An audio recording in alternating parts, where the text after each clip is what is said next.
What's good, people? It's your boy TBC. I'm back on the mic. I want to go ahead and thank you guys so much for the amazing support you gave my last Sonic Forces video, where I basically discussed the character Blaze. If you missed that video, I'll put a link in the description. I'll put an annotation pop up on the screen, so go ahead and check that video out if you wish. And today what I'm going to be talking about is something that's been brought up a lot more and more in my comment sections and other forums that I've been seeing regarding Sonic Forces. And it's called the speed problem. Well, it's not necessarily called that, but that's what I'm going to delve at, the speed problem. And basically, it's how Sonic accelerates in Sonic Forces. In each Sonic game, if you ever noticed, Sonic is going to accelerate differently. Sometimes it's the boost.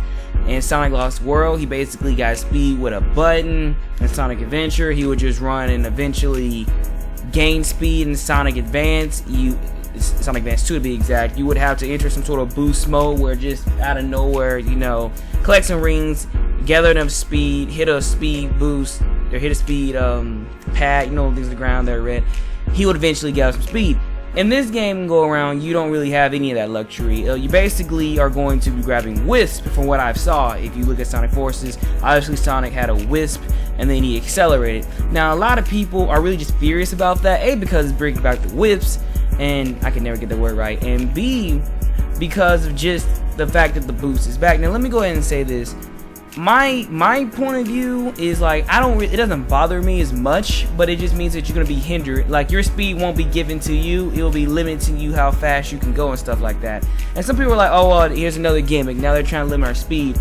And here's the thing, if you really take the time to think about it, I don't personally think that it's a huge issue. Let me phrase that again. But I do see where people are coming from.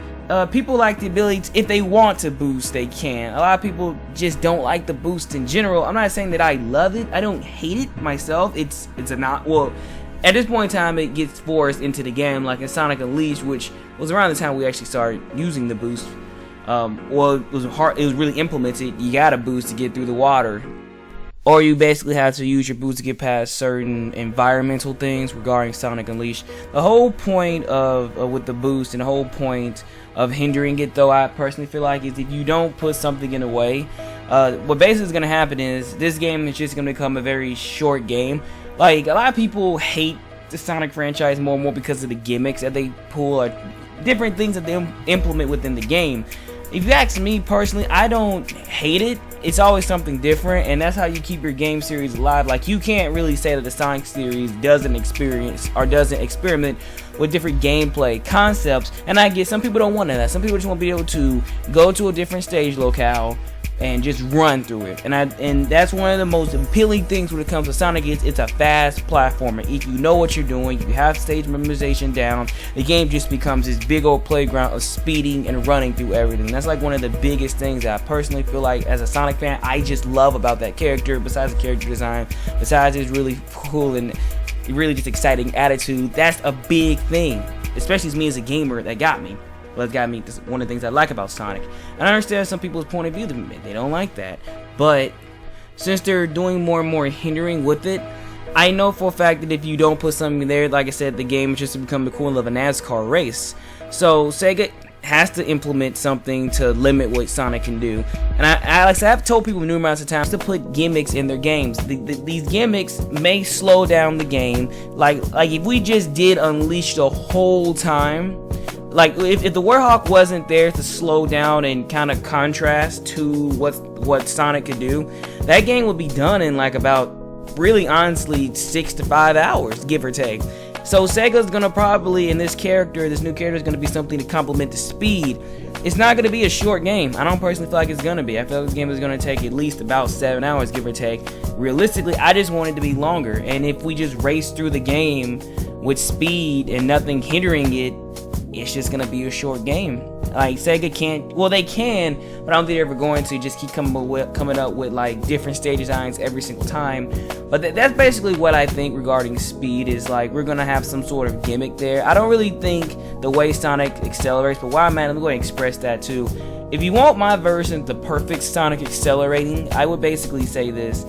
Give Sonic, I like the way he accelerated in Sonic Advance 2, but I personally feel like the way and how the boost was working in Sonic, if you call what Sonic did in Sonic Advance 2, if you're gonna go for collecting the 7 rings before entering the special stages, the way he ran just contradicted that whole gameplay.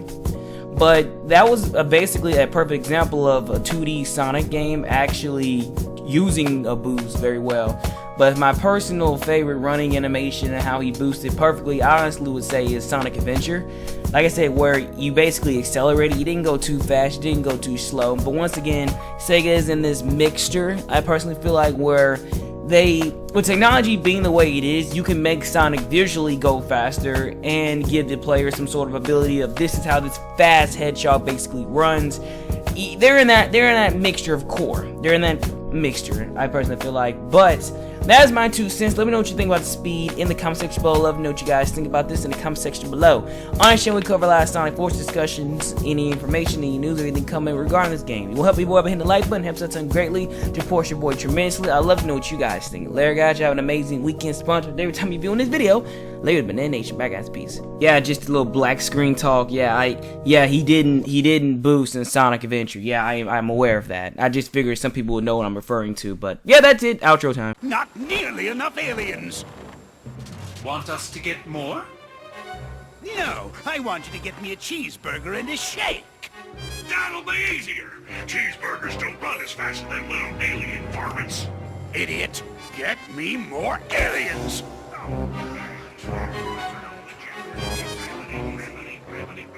Y'all want fries with that? No! I reckon that hurt a bit. Wait a minute, I need to go over yonder. Sorry. Precious little aliens. I'll harness their hyper-go-on power, and then nothing will stop me.